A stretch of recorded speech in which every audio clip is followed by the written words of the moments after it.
급변하는 부동산 시장 속에서 빠른 진단과 정확한 분석으로 투자의 기본기를 다져보는 시간입니다. 원포인트 레슨 시간인데요. 오늘도 김민혜 프로님께서 아주 중요한 내용들을 강의로 정리해 주셨다고 합니다.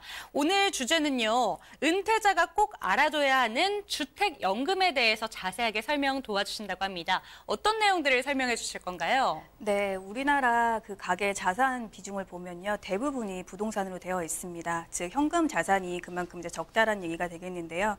은퇴를 하게 되면 들어오는 현금보다 나가는 현금이 더 많을 수밖에 없기 때문에 이 현금을 보유하기 위해서 가지고 있는 부동산을 또 처분하는 그런 고려를 또 해볼 수가 있습니다. 근데 내가 다주택자라면 한 채 정도는 매도를 해서 생활비를 쓸 수가 있겠죠. 노후 자금으로 활용할 수가 있는데 내가 거주하는 집 딱 한 채밖에 없다면 이거를 팔아서 더 작은 집으로 이사를 하거나 아니면 자가에서 전세로 갈아탈 수밖에 없게 되겠죠. 그러는 경우에 주거 불안이 올 수가 있기 때문에 은퇴자 분들이라면은 이 주택연금의 제도를 활용을 하셔서 좀 안전하게 내 소유의 집에서 거주를 평생 동안 하면서 다달이 연금을 받을 수 있는 이 제도를 좀 꼭 아시고 활용해 보시면 좋겠습니다. 네, 일단 주택연금이란 일명 영모기지론이라고 불립니다. 모기지론이라고 하면은 내가 주택을 매수를 할 때 은행에 그거를 담보로 맡기고 목돈을 빌려서 다달이 갚는 거라고 하면 영모기지론은 내가 보유한 주택을 담보로 맡기고 매달 이제 연금 형식으로 대출금을 받은 다음에 만기 시에 일시 상환을 하는 그런 방식이라고 보시면 되겠습니다.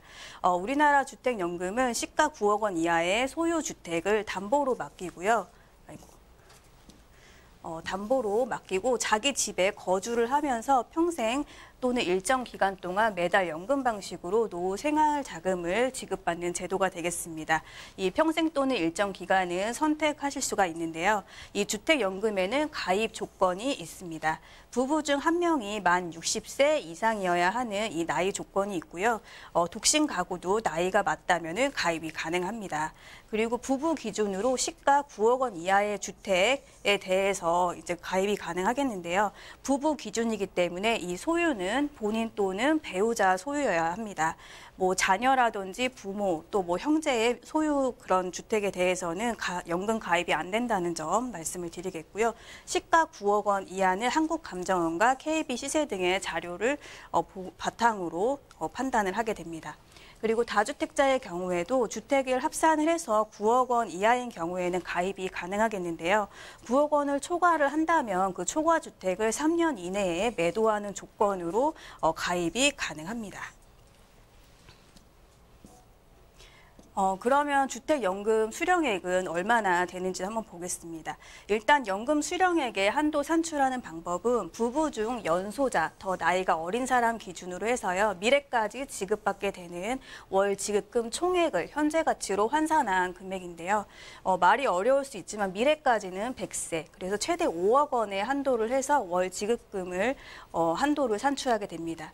여기에는 생존 확률이라든지 주택 가격 상승률, 그리고 금리 등을 고려를 해서 이런 변수를 바탕으로 해서 신규 가입자의 월 지급금을 매년 재산정하고요. 3월 적용을 하게 됩니다.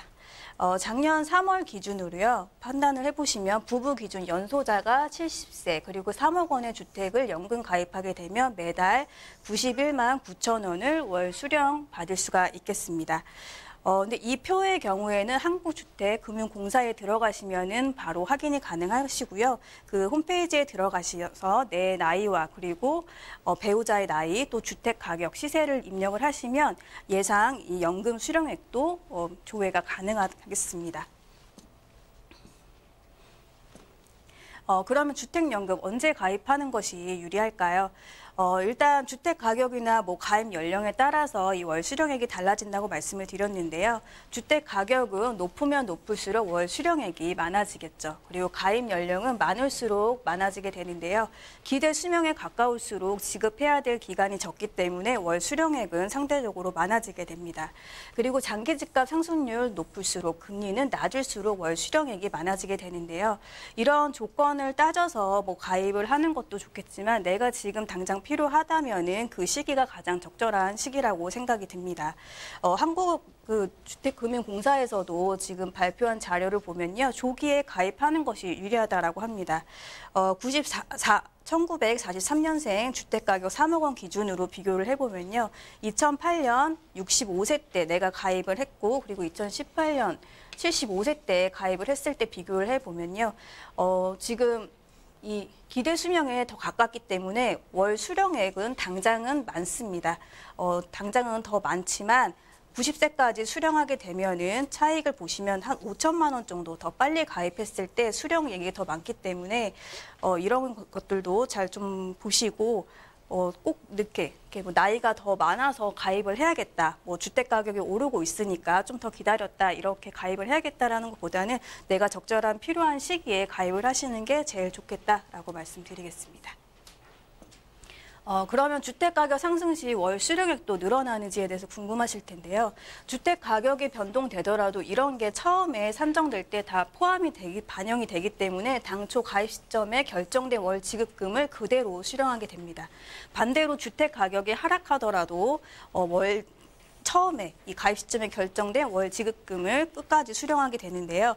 언제까지 수령하는지에 대해서는 주택 소유자와 배우자 모두 사망할 때까지 평생 거주하면서 평생 수령을 할 수가 있습니다.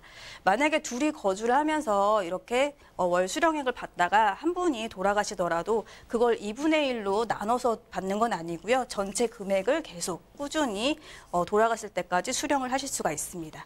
그럼 주택연금 중도 해지도 가능한지에 대해서 궁금하실 텐데요. 해지는 가능합니다.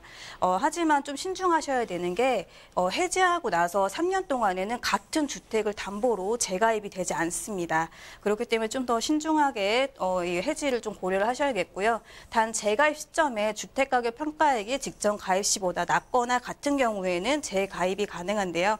그러니까 직전 가입했을 때 월 수령액보다 늘어나지 않으면 재가입이 가능하다라고 보시면 되겠습니다. 하지만 주택 가격이 떨어질 수가 있기 때문에 그럴 때는 월 수령액이 더 적어지겠죠. 그래서 이 해지하는 거에 대해서는 꼭 신중하게 고려를 해보셔야겠습니다. 그럼 주택연금 중단되는 경우에 대해서 알아보도록 하겠습니다. 주택을 매각하거나 증여 또 화재로 해서 소실이 되는 경우, 그러니까 소유권을 상실하게 되는 경우에는 이 연금이 중단이 되게 되고요. 부부 모두 사망하는 경우에는 만기라고 보시면 되겠습니다. 그래서 연금이 더 이상 나오지 않고요.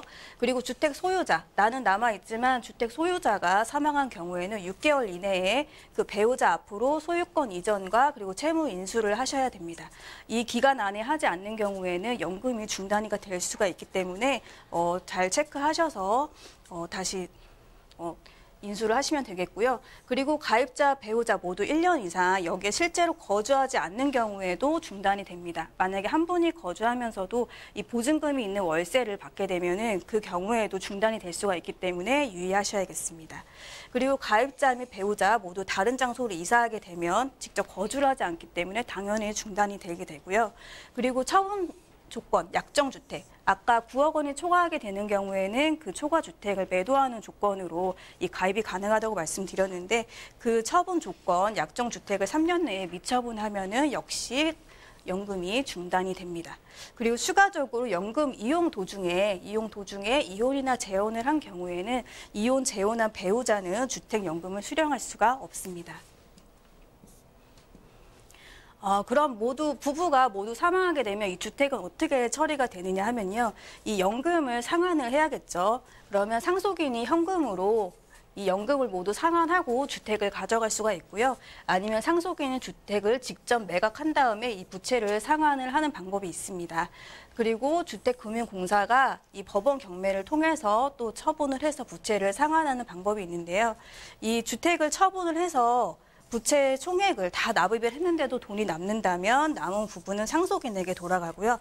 반대로 부족하다, 부채를 다 못 채웠다, 주택 가격이 더 낮다 하더라도 이 부족분에 대해서는 상속인에게 청구나 뭐 그런 걸 묻지 않습니다. 이런 부분에 대해서는 이 공사가 다 떠안기 때문에 좀 더 안정적으로 그렇게 생활을 하시면서 연금을 받으실 수가 있겠습니다.